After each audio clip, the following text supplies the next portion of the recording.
for Bitcoin to work, $1 million a coin is not going to work. The $1 million a coin idea is a joke. It's nothing. Like, we're talking about a disgusting amount per coin. We are moving into the realm of thermodynamics and mathematics for value. People are just not grokking what that means. Welcome back to the second episode of the CoinBeast podcast. My name is Luke and I'll be your host for today's interview with a man who goes by the name of CK Snarks, okay? For those of you who don't know him, CK has over 30,000 followers on Twitter and he is comfortably, in my opinion, the most underrated Bitcoiner on Bitcoin Twitter, okay? He is the managing director of Bitcoin Magazine, the largest Bitcoin-only company in the space. And in this conversation, we go deep. We go way off the deep end. This is one of the most cosmic interviews and discussions I've had about Bitcoin. In this interview, CK and myself will talk about why we believe a $50 million per Bitcoin or $100 million price tag per Bitcoin is wildly bearish. And in CK's words, it is going to be worth a disgusting amount of value in the future. And that is the key kicker here. We're talking about purchasing power value, not US dollar denominated price. And we also talk about how fundamental the invention of energy money is. So we zoom out, we look at the broader context of all of the fundamental world shattering inventions that we have seen over the past 300 years. And we say, we think, and we articulate why we believe Bitcoin is superior to all of those inventions that we have seen, such as the automobile, electricity, the internet, the personal computer, and the smartphone you're probably using to listen to this podcast right now. In this rip, we articulate why we believe Bitcoin is superior to all of those inventions. So buckle in, grab yourself a big box of popcorn. Really hope you enjoyed today's rip with CK. Welcome back to the Fix the Money, Fix the World podcast. Today, I'm joined with a man who goes by the name of CK, who I actually think is probably the most underrated Bitcoiner on Bitcoin Twitter. CK, how you doing today? Wow, what a compliment, Luke. Doing well, man. Big fan. You and I are very aligned on how we see the Bitcoin world, so maybe that's why you think so highly of me. Oh, I don't know about that. I really don't know about that. I do prefer differing opinions, but I actually had Preston on the podcast last week, and I was just as excited preparing for this interview, CK. Maybe it is because we have such similar views, but I'm really excited to tease those views apart in today's podcast. CK, let's jump straight off the deep end and let's talk about Bitcoin. So if I just throw a list of inventions at you, I'm going to start with the printing press. We could talk about fire. That's a technology. Let's talk about the internet, electricity, steel, and Bitcoin. Does Bitcoin deserve to be in that list of inventions there? And what is Bitcoin to you, CK? Yeah, I would also add gunpowder to that too.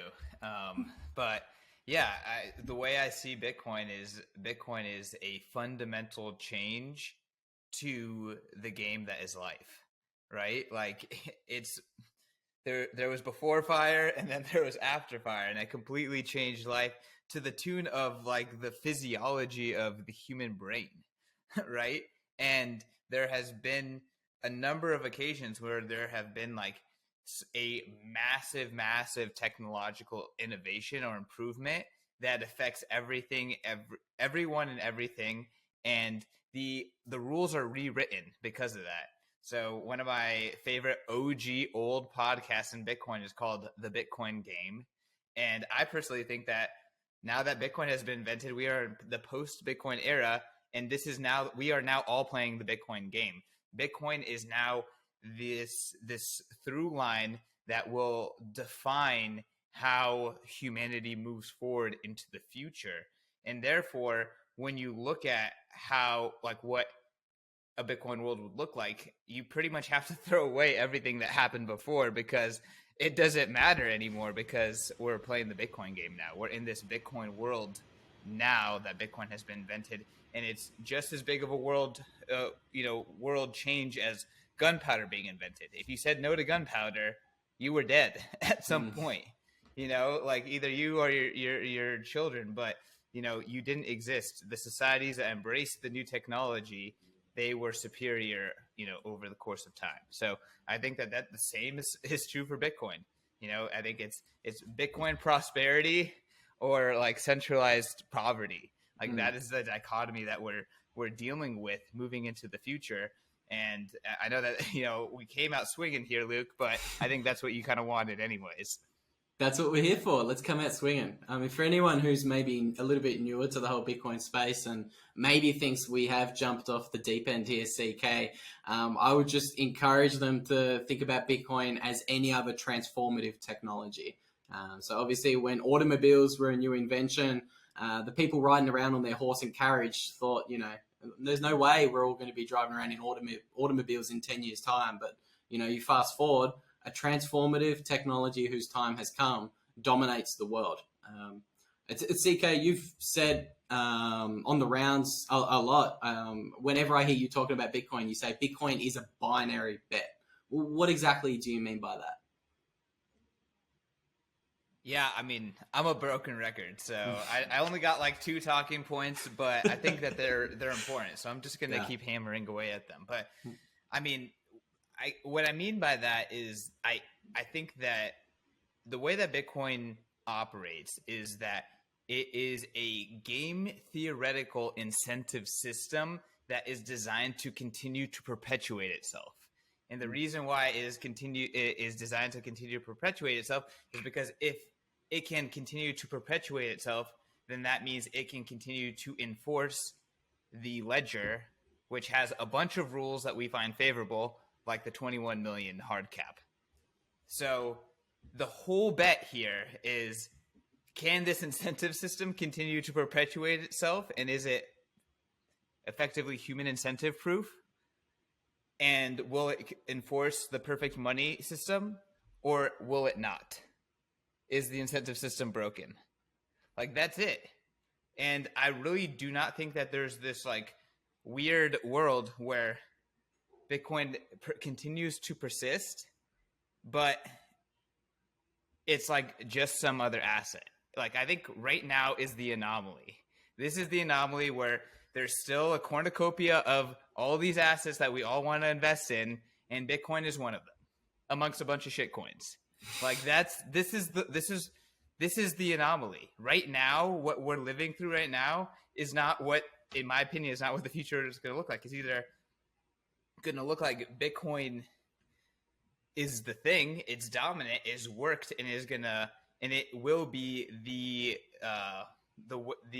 I call it the substrate in which humans allocate resources, or it won't, and it most likely will die and go to zero, and no one will care about it because it can't perpetuate itself. But I don't think that we're going to like live in this world where it is going to continue to perpetuate itself. The incentives work, but it's just whatever. Like, no one cares about it. It's just some other asset. So I don't know. I know that you also agree that Bitcoin is binary. I'm kind of curious what you thought of how I articulated that. That's exactly how I see it, dude. Like, I think the larger Bitcoin gets, the higher the probabilities get that Bitcoin is going to take over the entire world. Like, the higher the price of Bitcoin goes up, the stronger the fundamentals of the network get. So the higher the price goes up, the more people want to mine Bitcoin, the stronger the network gets. The higher the price goes up, the more people are incentivized to build out second layer solutions like the Lightning Network, which just only further accelerates and improves the Bitcoin fundamentals. I also have a very similar view to you. I don't see Bitcoin getting to $1 million a coin and it just staying there. Like, when Bitcoin gets through these fundamental kind of price points, like 500,000 or $1 million, it's going to wake up so many other people's minds in the world to, hang on a minute, I need to really study this thing. I need to study what Bitcoin is. And when you study what Bitcoin is, it is unequivocally 1,000 times better than any other asset class in the world. You mentioned asset classes being shitcoins a minute ago, CK. Why do you think Bitcoin is a better investment for storing your value than, let's say, real estate, for example? Okay, so I mean, I would like even kind of zoom out and be like, for Bitcoin to work, $1 million a coin is not going to work, right? Because like, if Bitcoin is going to become the global substrate of value in which everyone not only holds their value, but mentally articulates and thinks about value. Like, if Bitcoin is to become that, Like we're talking about tens of trillions of dollars of like free float moving, liquid on the market at all times. Like that's what's happening in the legacy, system. So like the $1 million a coin idea is a joke. Like it's nothing. Like we're talking about a disgusting amount per coin. If we're talking about it actually becoming, replacing the existing system. So, I mean, I could keep going deeper into all the little things that I think, make me think that about Bitcoin, and how I think that Bitcoin is actually going to even go beyond, our wildest imaginations in terms of value. But I think it's really important for people to understand that like we're not talking about anything within the old realm, right? And we're also talking about Bitcoin becoming like taking over what is currently being kind of valued across tons and tons of assets right now, right? We're talking about euro dollars, we're talking about IOUs, we're talking about derivatives on derivatives, we're talking about real estate, we're talking about stocks, we're talking about so much value is like in this kind of like weird, like obfuscated form right now. And we're talking about Bitcoin overtaking all of that, right? And servicing all of those markets in terms of value transfer and storage. And I just don't think that people are even remotely thinking in the orders of magnitude that they should be. So it's difficult. It's counterintuitive to think this way. That's why I don't think most people are thinking this way. But I think the reason why they're thinking this way is because they also think we can live in a world where Bitcoin is just some other asset, right? They don't realize that Bitcoin's incentive structure either perpetuate it into the future and it will overtake all these things because it can perpetuate the perfect monetary supply and the perfect money, and that can now exist and be used, or the incentives don't work and it breaks down and it falls apart and no one gives a shit. Like they think that we can live in this world where Bitcoin somehow works, but maybe there's not enough fees, and then maybe we'll like fork with the miners to make the incentives work in the future, but it's going to exist and there'll be other cryptocurrencies. Like they think that there's this like world where there are lots of assets and even more assets that will eternally compete with each other, and I just don't think that that's the future that we're moving towards in this Bitcoin game. Now that the next steel, the next gunpowder has been invented, which is the perfect monetary supply, on the perfect digital and known monetary supply. I mean, I think there's a lot of ways that we can describe it, but I call it the metric system for value. Like once the metric system was invented, like we weren't going back. And the cool thing about the metric system is that it's completely based in water, right? So, water freezes at 0, boils at 100, and then everything else is a derivative of that. So it is very intuitive. And I think Bitcoin is like that for value. It puts 21 million, it puts a denominator on things. And now you can count. Now you can actually count value. You can actually make economic decisions without the craziness of the current financial system, where people are listening to central bankers, the high priests of fiat, trying to figure out what the hell is happening, right? So we are living in the monetary separation of church and state. We're living in the scientific revolution of value. We are moving past theology when it comes to how value should be transferred and who controls it. And we are moving into the realm of thermodynamics and mathematics for value. And like people are just not grokking what that means. They're not, and then on top of that, they're not applying what that means to 21 million. So I'm sorry, I went totally off the rocker, I totally didn't answer your question, but I just thought that I needed to clarify that. No, you answered it beautifully, and there's no way in the world I was going to stop you during the middle of that rant. That was beautiful, man. That's exactly how I see, Bitcoin. That's what it is. If it is everything, it's $1 million a coin is absolutely peanuts. That's not even 1 to 2% global adoption. A disgusting amount per coin is what you're going to be able to buy. And we're talking about, I've heard you talk about $26 million a pop for a price of one Bitcoin. I've run some numbers and said if Bitcoin captures just 30% of the wealth that's available today, you're looking at $65 million a coin per Bitcoin. And we're talking about not hyperinflated dollars either. We're talking about 2 days purchasing power. So when we're talking about, $50 million Bitcoin, we're saying that's going to be buying you $5-10 million Malibu beach houses in California. Like, that's the purchasing power we're talking about. That is the disgusting amount of goods and services. I still think that that's bearish. Like, that Agreed. is assuming that there's other ways to manage your value, right? That Bitcoin is just some other asset. Like, personally, I think this rubs people the wrong way, but I really like the 37 sats as generational wealth because it's so provocative and so jarring. But if I'm right about Bitcoin, then it's more directionally correct than $10 million Bitcoin.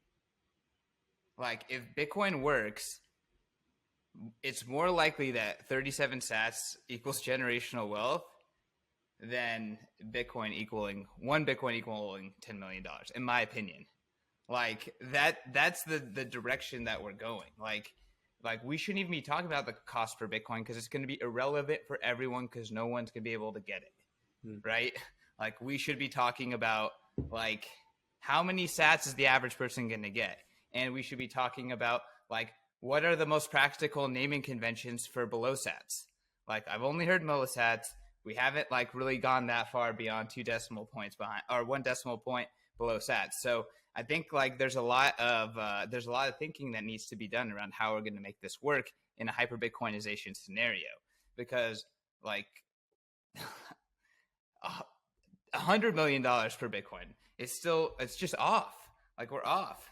And I know that you can add up all the wealth in the world today and divide it by 21 million and blah, blah, blah, blah, blah. And it's just wrong because Bitcoin, it's like, what was the wealth of the world, like, during the dark ages? Okay, add it all up, divided by whatever. That doesn't even compute to the wealth of the world today because of how much we've evolved, right? Like, humanity is capable, because of all the technology that we've adopted since then, of producing so much more value than we were back in the dark ages. So, like, you have to understand that we are in the dark ages. So when Bitcoin brings us out of the dark ages, like, no one in the dark ages knew that we'd be able to talk across communication lines in instant time and record it, and then people could listen to us in 1080p high fidelity forever and ever and ever and ever. Like, we're talking about that level of upgrade to humanity by the time we're at hyperbitcoinization, and by the time 37 sats is the block reward that is being mined every single 10 blocks. Like, we're talking about that level of change in humanity. So, like, that's why I think the 37 sats as generational wealth is such a potent thing to be saying, because, like, that's so much more meaningful to me, and honestly, in terms of evaluating what hyperbitcoinization looks like, than any value per Bitcoin that people are talking about today on Bitcoin Twitter. There you go. 37 sats is generational wealth. If you're listening, that is your stacking goal for this week. And, like, I think it's like, you can stack so many of them, like, with just pennies.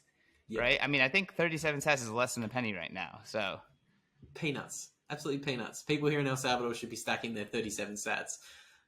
But look, I tend to agree as well. I think people are wildly bearish and underestimating what Bitcoin's going to do. You talked about how civilization is going to change. Obviously, GDP is a horrible metric.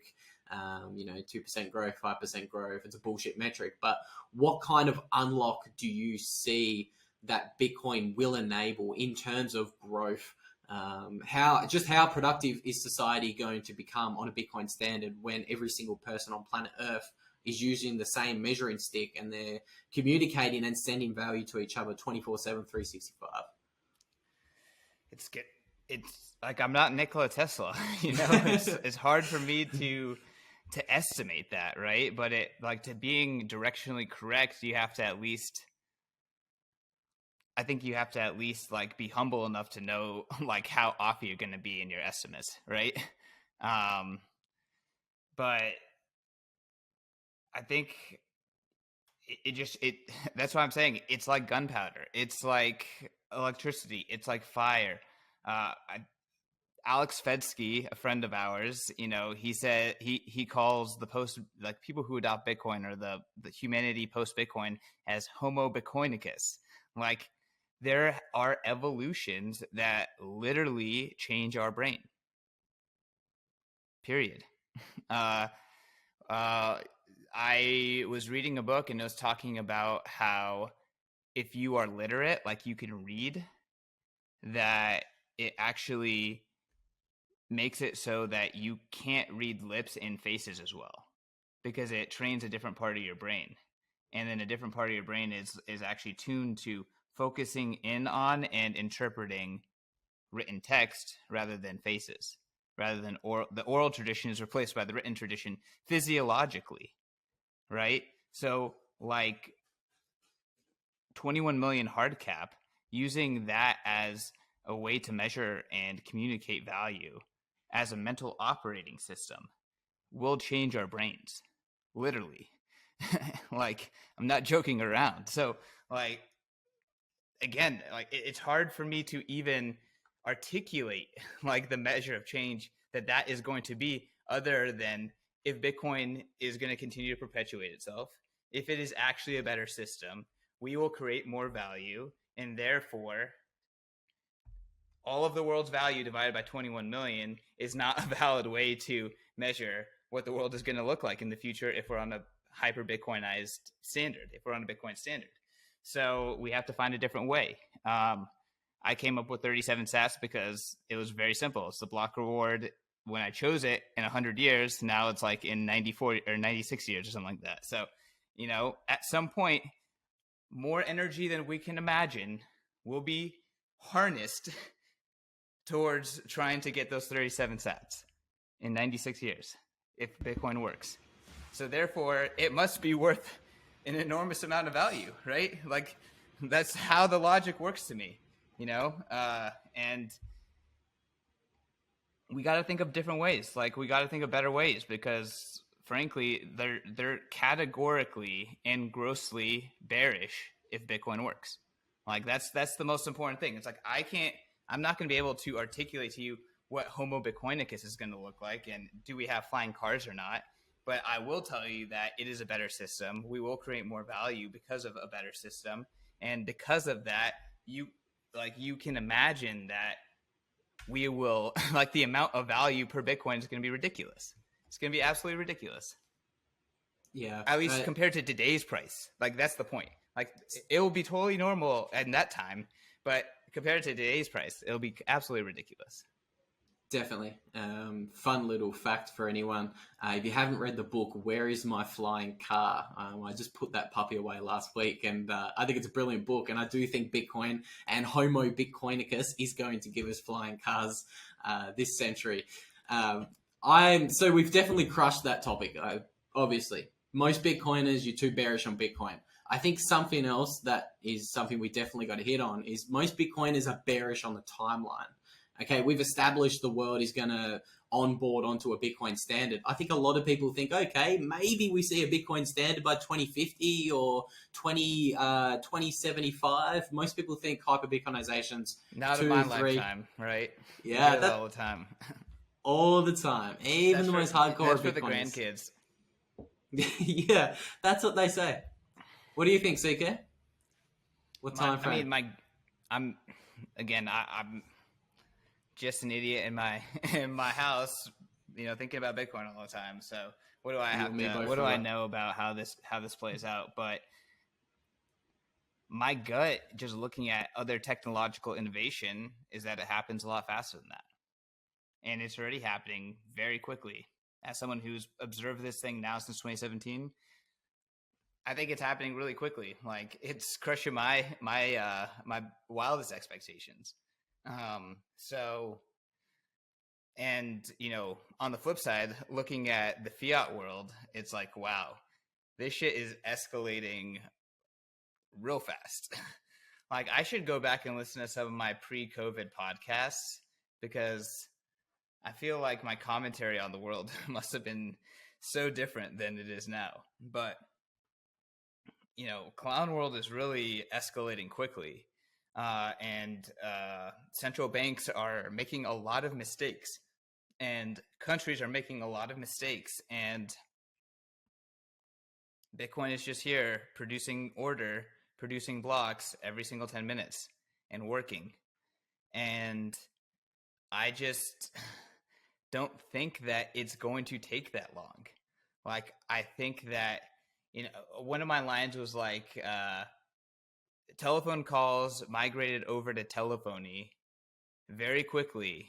And that was without, the telecom companies like literally killing themselves, like, aggressively destroying their own systems. Like, they weren't.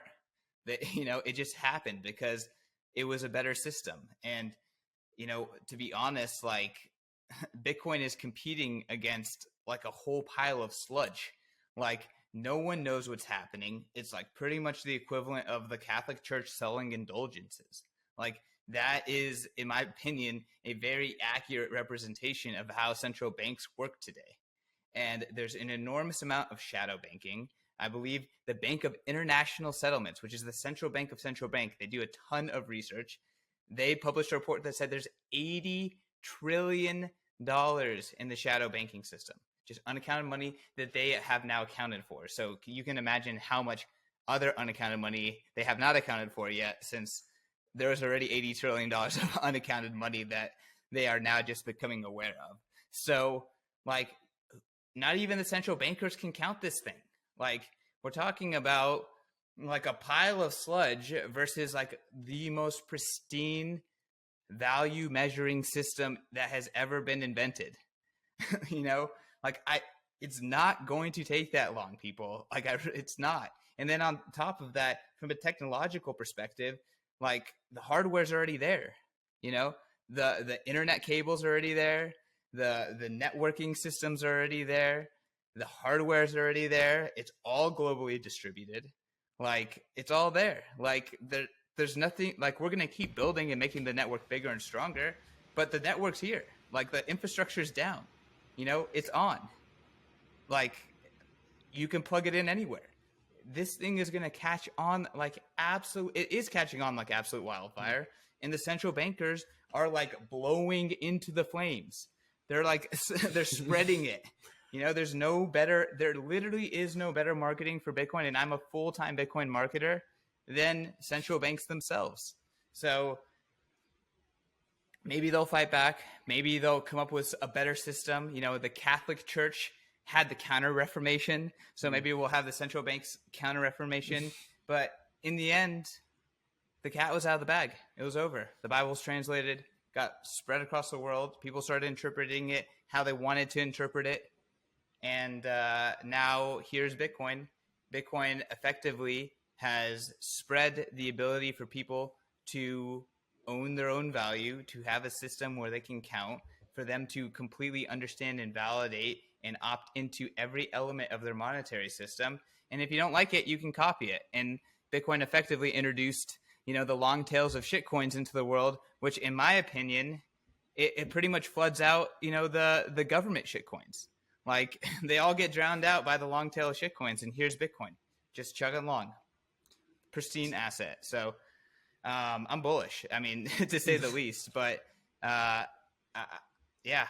just think that technological innovation, and then in terms of like the competitive advantage of Bitcoin's properties, I just can't see this taking that long. I was talking on the Blue Collar podcast. I don't know if you're still recording, but I was talking on the Blue Collar podcast about how the FUD is good because the bank runs are the only way to keep these institutions honest. Mm-hmm. So they have to be able to endure the bank run. If they can't do that, then they deserve to go under.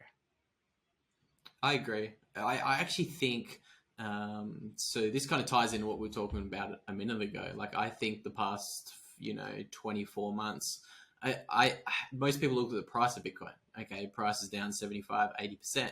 But what you've actually watched is like 35% of all the available Bitcoin sitting on exchanges has flowed out of exchanges, and it's moving to wallets who don't have a history of actually selling their Bitcoin. So over 1 million coins have been taken off the exchanges, 35% of all available supply for sale. And what was it, like 200,000 Bitcoin got taken off the exchanges in the past 2 weeks? Is that the stat? Something like that. I don't know. I always see our friend Dylan posting some charts of coins flying off the exchanges, but I think all of that's ridiculously bullish for Bitcoin. People are just focused on USD denominated price of Bitcoin, and they're ignoring what's actually going on. The fundamentals, that's what we're talking about. And that's why Bitcoin adoption is going to be coming fast, because the fundamentals, guys. Bitcoin adoption is going to blow up into the energy sphere, because if you don't use Bitcoin mining to manage your energy infrastructure and your output and grid balance with it, you will be less effective as an energy producer and less competitive, and your competitors will outperform you. And the countries that have grids that have it will be more sound and will outperform and produce cheaper electricity and be better at manufacturing. And the other countries that don't have grids that adopt it will be uncompetitive on the global marketplace, and their people will be poorer. Period. Like, that's why Bitcoin adoption will increase on the infrastructure level. Now let's talk about why Bitcoin adoption is going to increase very quickly, because of its utility, its fundamentals on the P2P level and the person-to-person level. Okay, well, we already have 70% of the planet that is unbanked. So that's our starting point. All of them have cell phones. So their starting place is unbanked and not connected to the internet, or the best money that they've ever had, and they already have the technology to get it. So how long is it going to take to bridge that gap? Like, what people don't understand is the traditional financial system banks 30% of the planet by enslaving 40% of the planet and ensuring that some of the enslaved and some of the unenslaved remainder is unbanked. So that way we can pull resources from them, and they can remain consuming very little electricity and remain in destitution. Like, that's like, no matter what the intention, that is the result. So we can now have a system that enfranchises all of them with a better property than was even possible on the previous one. And they already have the technological hardware to do it. Like, why is that gap not going to be covered quickly? Like, why? I think of it the same way as the energy thing. Like, there will be populations that adopt it. They will start allocating capital more effectively and storing capital more effectively. They'll be more competitive on a global marketplace. And the populations that don't adopt it for whatever reason and sorted it, government banned it, bias, whatever. Just like the people who adopted communism when free markets were reigning in the West, like, they were poorer. They were less competitive. They could not allocate resources efficiently. What people don't understand about communism versus capitalism during the Cold War is that capitalism was actually more efficient. Capitalism allocated resources much, much more effectively, created much more wealth, much more output for the same amount of energy input. Like, it's not like communism was green. Like, communism is literally wasteful. Like, communism is less effective. So it took 20 years without a global information network that already exists for, let's call it 40 years for communism to go down, right? To go down to at least markets. I don't think anyone is disagreeing that markets are the best way to create value. Maybe they do disagree with that, but I certainly am not. So I've been going on a rant here. I think we went back to why Bitcoin is going to happen fast, but the bridge that needs to get it's not that hard. Like, people don't have to become Austrian economists to get it. Like, they just have to be like, oh wow, it works. Like, Bitcoin is literally money that works. It's money that you can count without a high priest that's going like this, and without people like trying to interpret what Janet Yellen's shirt color means, like that level of like lack of scientificness. Like, Bitcoin just works. People, they don't have to become Austrian experts. They don't even have to research it. They just have to know that they can receive it, and it works on their app, and they can send it and no one bothers them. That's all they need to know, and that's all Bitcoin needs to do to bridge over quickly. Like, governments aren't that competent. If the only thing standing between Bitcoin and global adoption is governments, like, it's going to happen fast. Like, you got to come up with a better reason why it's going to be slow for me to buy that.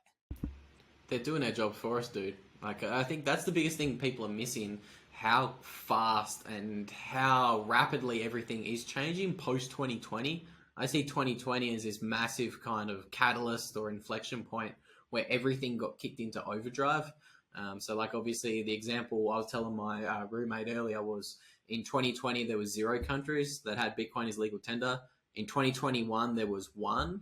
And now in 2022, is there like 6 different regions around the world that have Bitcoin as legal tender? So there's a city in Switzerland, there's a little island in Honduras, there's a lake in Guatemala, Portugal, and obviously El Salvador, and there's a shitcoin in Central Africa Republic who has also made Bitcoin as legal tender. But you've gone from 0 to 1 to 6 in the space of 2 years, and I think a lot of people are just missing the exponentiality of what is going on out there.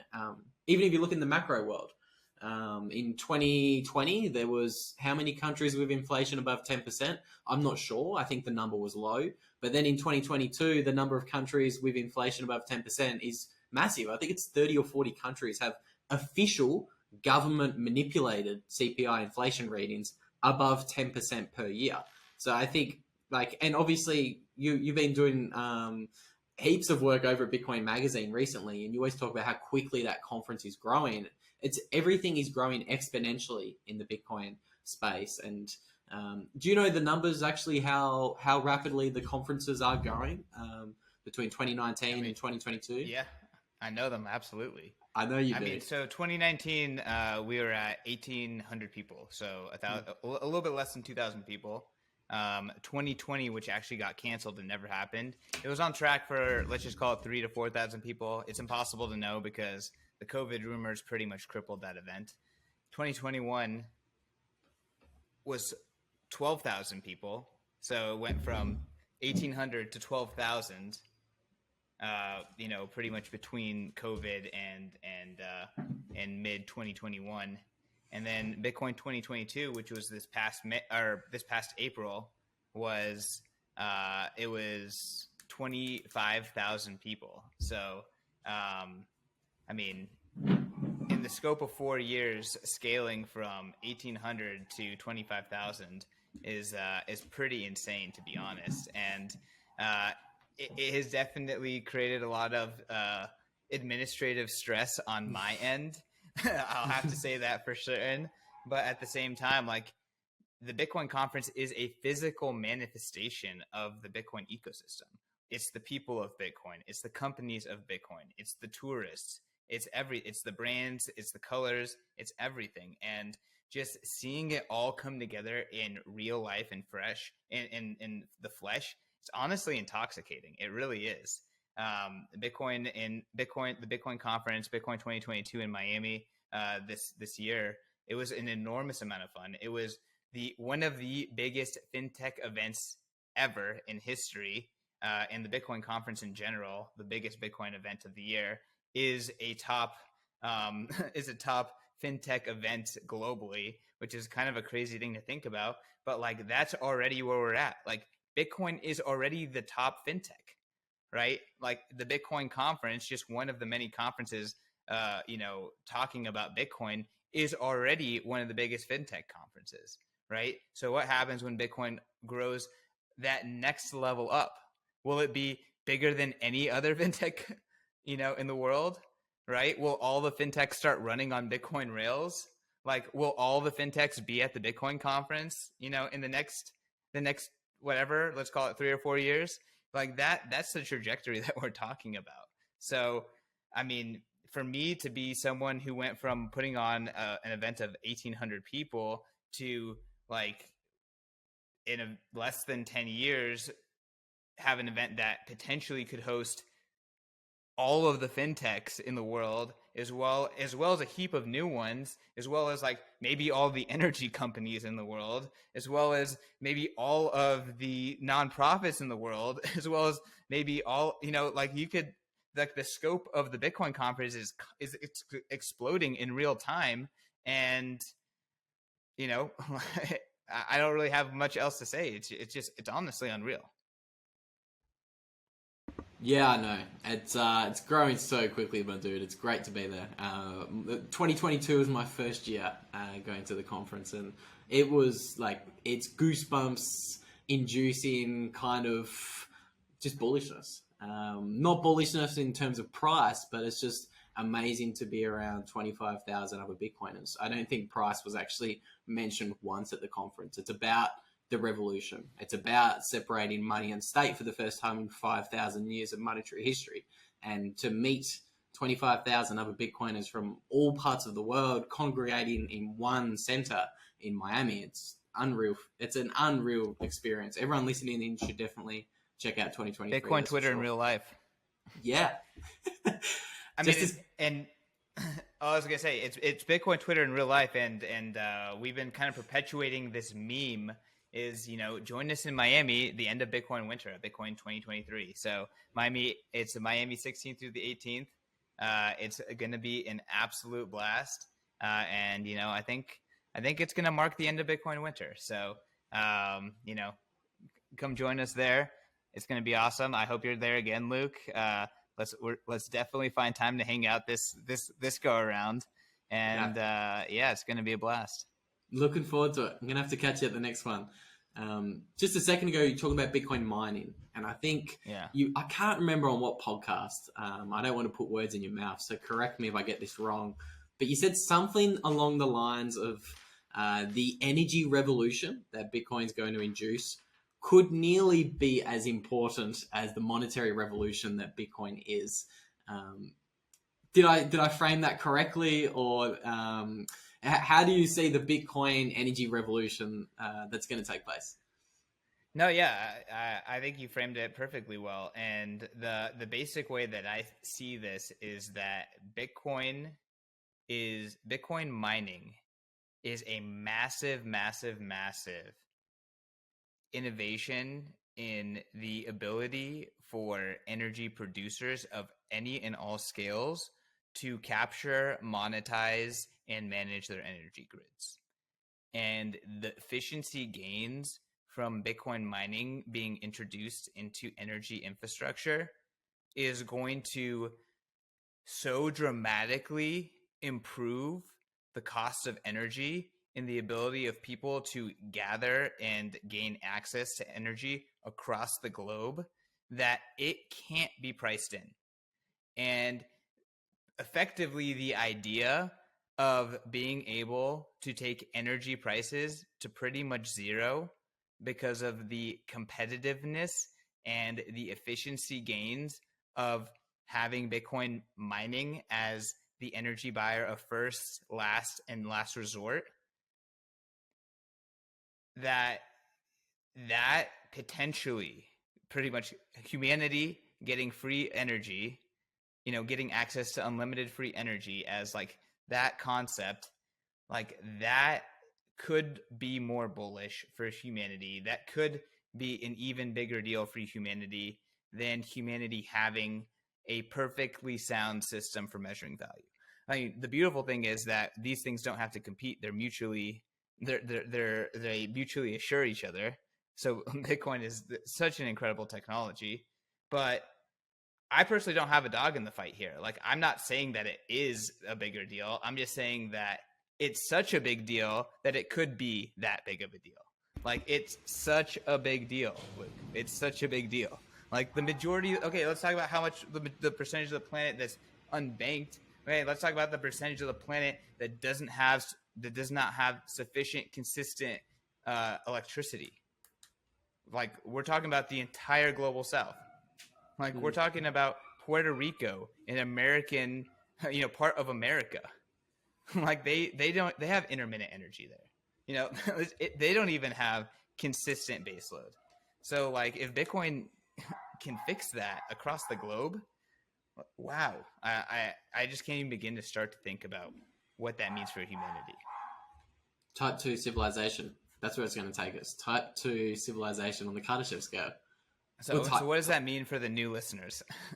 So I think, I do think just the incentives that Bitcoin proof of work mining have, I think it is going to incentivize an enormous amount of energy usage, energy capture.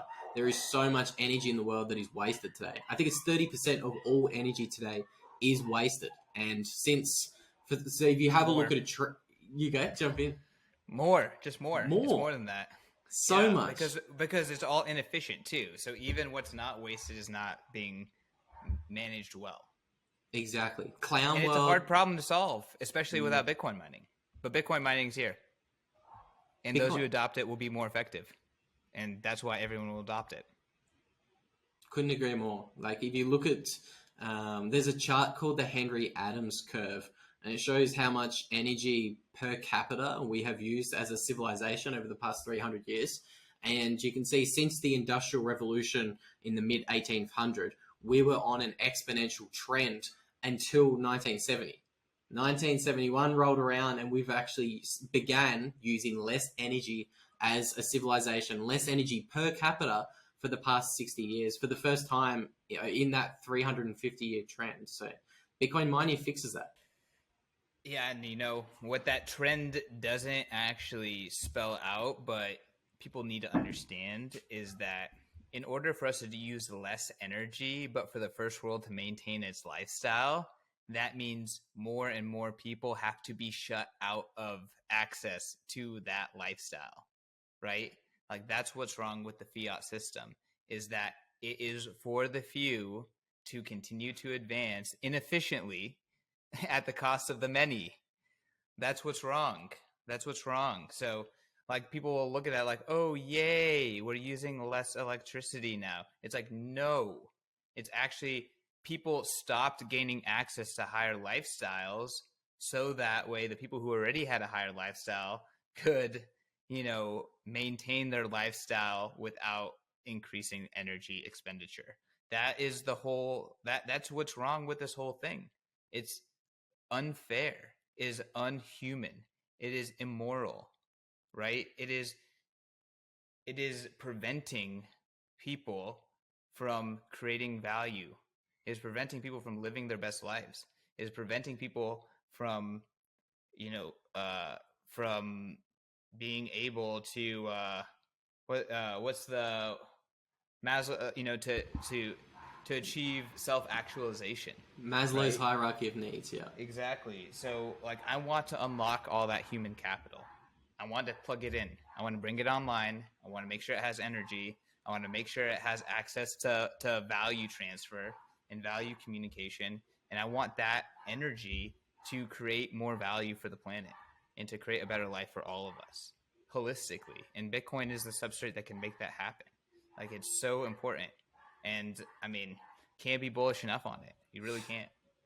It's impossible to be too bullish on Bitcoin. We've touched a lot on cloud. We're literally, if Bitcoin works, we're not smart enough to be bullish enough on it. Like, we are too stupid. So it's like, take your bullishness, be humble about how stupid you are, and then get more bullish. Like, that's the only way to be, like, directionally correct here. And then I think, like, if you're bullish, if you're directionally correct on your bullishness, because it's impossible to be bullish enough if Bitcoin works. Keywords if, binary, could fail. But if you're directionally bullish enough, then you potentially can make wiser choices. Because ultimately, we have this S-curve of adoption. Any amount of sets that you buy on the bottom of the S is going to be ridiculous on top of the S, but you need to get there. You need to buy it at the bottom of the S, and you have to arbitrage it through freaking clown world to the other side of the S, to the hyperbitcoinization. So that's the hard part. You have to make the right decisions. You have to position yourself correctly. So that's why it's important to be bullish enough in order to do so. And it is going to be difficult. I think the actions of so-called Western democracies over the past 2 years have shown that anything can happen when the state is threatened. And I think as Bitcoin monetizes, the state is going to become more and more threatened. And CK, we've got to talk about your favorite book, The Sovereign Individual. I think it was you and Breedlove were some of the biggest influences for me that actually pushed me over the edge and made me read that book. And since I've read it 3 times now. I fucking love that thing. So I know we definitely have to talk about the sovereign individual in today's rip, because if I'm asked for a book recommendation, there it is. It's on screen, ladies and gentlemen. This is the reminder. If you're listening on Apple Podcasts or Spotify, get on over to YouTube. We are looking at the most important book in, we'll call it the Bitcoin space, but I think it's even more important. It's not just the Bitcoin space. It's a book that everybody should read, because it's not only a history 101, but it shows you just how transformative and how disruptive technology is. So CK, if you have to sum up the sovereign individual thesis and kind of tie that into what's happening today in clown world, I'm just going to throw the baton over to you, my friend. Yeah, no, I appreciate it. I would echo what Luke said. This is the most important book that a book corner can read. I actually bring copies of this to every Bitcoin conference. So Bitcoin 23, come meet me. I'll most likely have a copy. Surprisingly, I'm there. I have copies on me. I'm handing them out. I always hand out the last one like right when I'm leaving the event. So it always ends up that way. That happened at Bitcoin 21. It happened at Bitcoin 22. So don't be afraid to ask. I often have a copy. But the reason, if I could just summarize this in one sentence, this book, before Bitcoin was even invented, in my opinion, they were the most directionally accurate in, one, predicting a system like Bitcoin, but two, discussing what hyperbitcoinization looks like. So before Bitcoin was even invented, they saw the implications of Bitcoin. They're talking about what a global localization event that is enabled by cryptography and a digital sound money does to the world, and what that does to global incentives. And they talk about how power is how power transformed over history, and how there's these mega political, timelines that get changed by the arc of technology and the evolution of violence. These huge, big thoughts, but they think big because you have to think big to understand these trends. And they talk about a lot of history in terms of how humans organized over time. And then they start projecting out into the future, based on the development of semiconductors and the development of telephone communication, network technology, and then internet communication. They pretty much said that the whole world is going into the digital high seas. That's what they called it. And that the digital high seas will enable for people to organize outside of the geographical constraints of a nation state.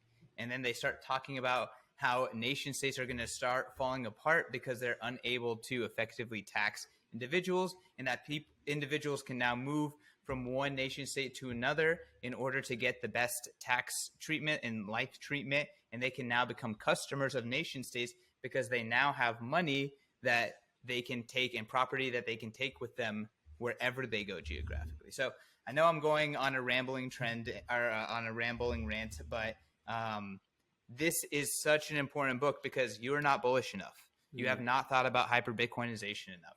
You're going to make stupid ass decisions as we go into hyperbitcoinization, if that's actually what happens. And you need to have a blueprint in order to help you position yourself into the future.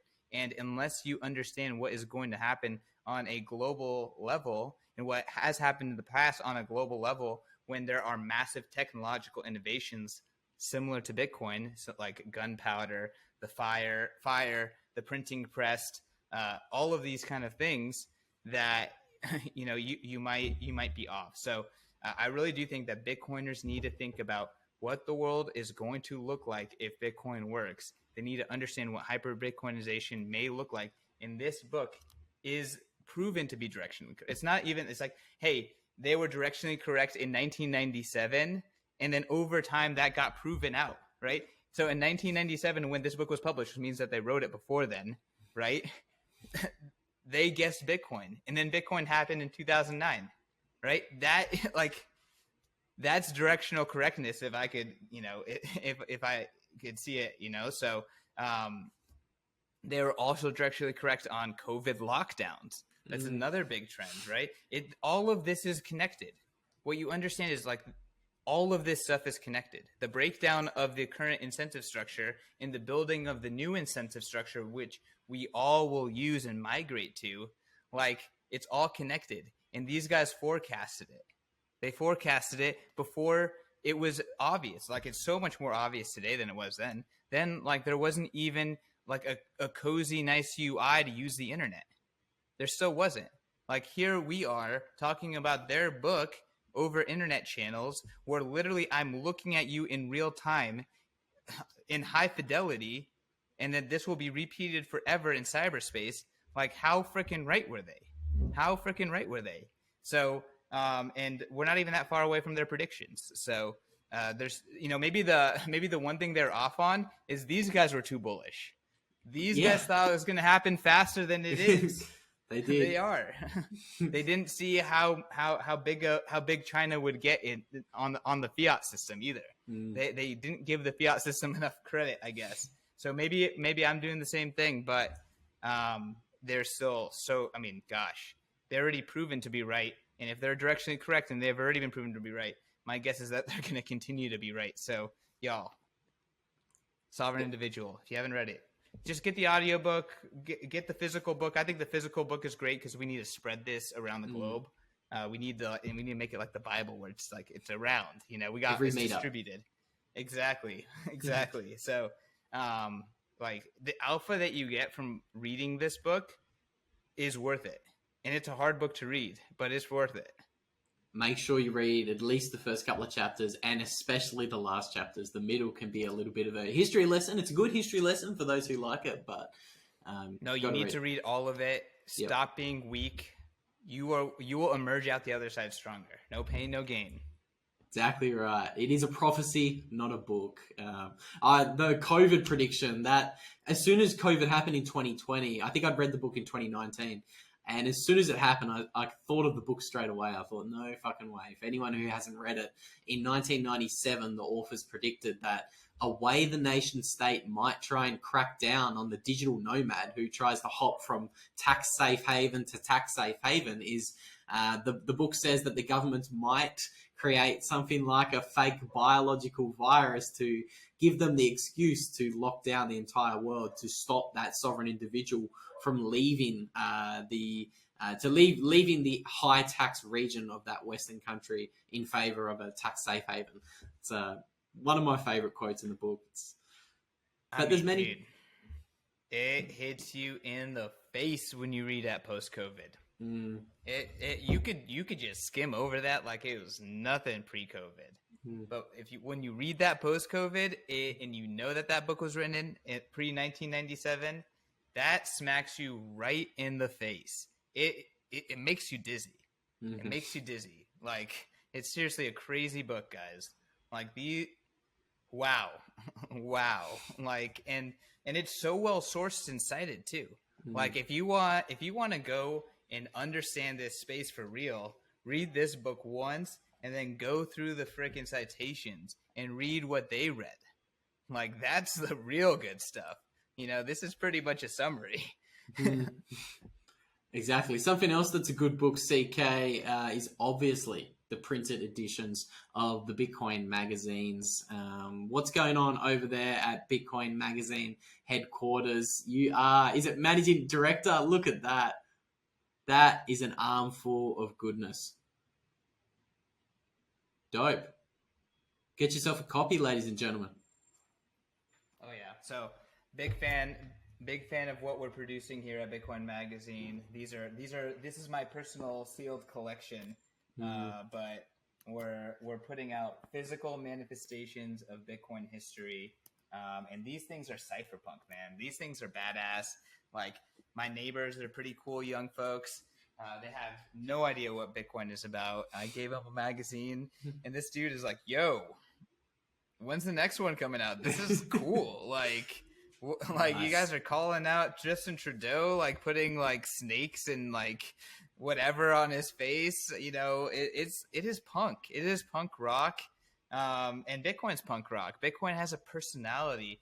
The Bitcoin culture is a counterculture. It's a deep culture, and we're trying to capture it in physical form. And if you know the people that make this, Mark Goodwin, Peter Chuaga, Pete Rizzo, Joe Rogers, Annabelle Bazzi, and you know these people, like these are some of the most badass, most like ideological, mission-driven Bitcoiners on the planet, and they're getting paid to put together just like this physical manifestation of Bitcoin, similar to the Bitcoin conference is a physical manifestation of Bitcoin.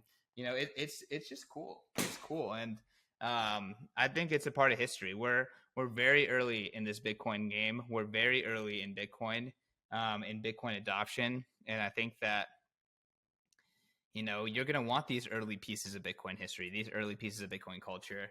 They're gonna be amazing relics. Couldn't agree more, dude. They look beautiful. They should be on every Bitcoiner's wall. Just for the memorabilia, they look fucking sick. So we have a collector's edition where you can get a subscription and you get an issue that is like, you know, sealed like this. That's perfect. You know, you're not going to open it. You're going to frame it. And then you have another issue that, you know, put on your coffee table. You read through it. It's fantastic. Very nice. Very nice. CK, I think I've just about hit all the topics I want to hit with you today, my friend. I want to be respectful of your time. Had you for over an hour now. So do you have any final comments for people listening today that you think we didn't cover? No, man, I appreciate you letting me get on. You know, I respect you and your thoughts on Bitcoin in an enormous amount. I do also agree with what you said about me, that you are one of the most underrated people on Bitcoin Twitter. And it's been awesome seeing you, you know, build a platform and get noticed and start to grow in this space as well. So it's awesome to see you crush it. I would shout out your TIP podcast with Preston. That was freaking awesome. Great job. And, you know, I would encourage, you know, everyone, like, I think Luke is on something. I think he's onto it. He knows what's up. Few people are bullish enough. Few people are in my opinion, are on the right tip, even in the Bitcoin space. Like, we're so early, and it's hard to even understand what that means. And I think it means something really big. I think it's going to be really big. So, Luke, keep crushing it, bro. Thank you so much for the kind words, dude. Like, you know, I've been influenced by obviously yourself and people like Bitcoin Tina, who also have a very similar view. There's actually the first recommendation that I give to new people is, okay, read The Sovereign Individual, read the Bitcoin Standard. And if they want video content or podcast content, it is Guy Swan's read of The Bullish Case for Bitcoin. And then it is the 5-part, which I think is a 6-part series that you've done with Bitcoin Tina. Yeah, get around it. Tell the listeners what kind of gave you the impetus for setting up that series with Tina. Because that thing, I remember listening to that maybe 2019. When did part 1 come out? 2019 or 2020? Yo, we dropped that pre-lockdown. Yeah. So, you know, not quite sovereign individual status, but, you know, there's definitely some alpha on that bad boy. Oh, yeah. Tina knew. He did. Not enough people give him credit. No, Tina knew, and Tina again was directionally correct, and Tina understands and talks about in that podcast with you just how transformative and disruptive technologies can be. I learned a lot from that in my kind of earlier days of Bitcoin, and I can still remember listening to that puppy as I was going to sleep at bed at night in 2019. I think I was falling a little bit deeper down the rabbit hole of that stage. I think that's how we became friends, because you were engaging with the content and we were just talking about it. But yeah, man, I'll tell you a quick story and then we'll close it out. But I was listening to Tina like do a really unorganized ranty show with Adam Meister, who is an awesome friend and an awesome early Bitcoiner. But like I could sense that Tina was trying to he was trying to explain his mental model effectively. And I already thought Tina, like I thought he got something. He influenced me an enormous amount. So I was like, hey man, I could see that you're trying to do this. Like, let's work on something together. Let's get organized. Like, let's build an outline. Like, let's hash this out, and let's do it for real and make something that you can share with people that you'd be proud of, right? So in a 4-part series, we put together effectively Bitcoin Tina's mental model on Bitcoin.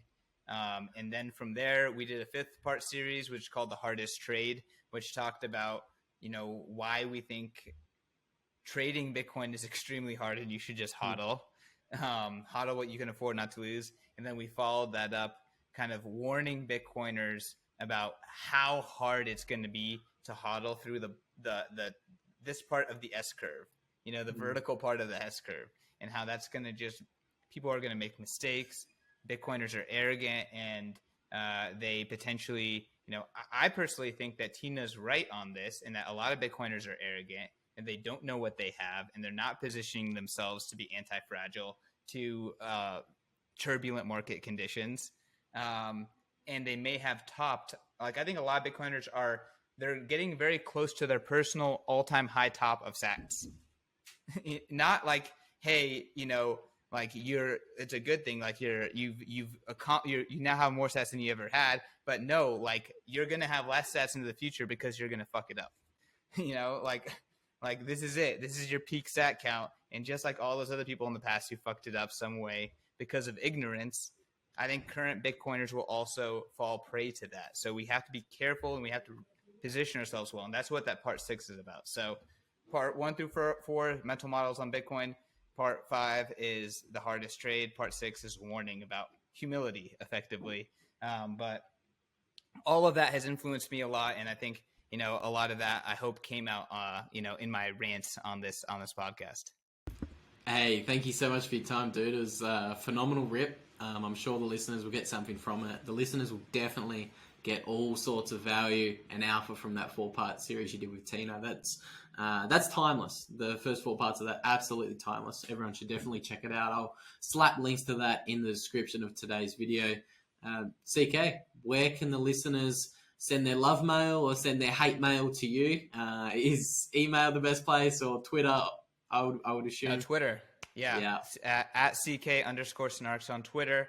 Also, we're doing things at Bitcoin Magazine and at the Bitcoin Conference. So come see us in person at the Bitcoin Conference, buy the Bitcoin Mag, all that good stuff. 2023, Miami Beach again, CK? Yeah, Miami Beach Convention Center. It's going to be amazing. Okay, we'll see you all there. CK, thank you so much for coming on, and thank you for everyone tuning in. So that's the end of our discussion. Let us know down in the comments what you thought of it. Let us know in the comments who you want us to interview next. If there's anyone else you want us to interview, let us know down in the comments below. If you liked the video, you got any sort of value from it, feel free to slap a like on the video and maybe share it with a friend who you think might need to get a little bit of orange pilling. I think a takeaway from today's episode is if you own Bitcoin on an exchange, it's not your Bitcoin, and you need to get that Bitcoin off the exchanges, okay? If you need help with that, again, we have guides on our website. We have a bunch of free education. If you're still too scared to take custody of your own Bitcoin, again, we have that CoinBeast Connect service where we can connect you with a Bitcoin Pro who will walk you through every step of that process on a video call. Guys, that's all we have tuned for you. Again, subscribe to the channel so you're notified when new videos drop.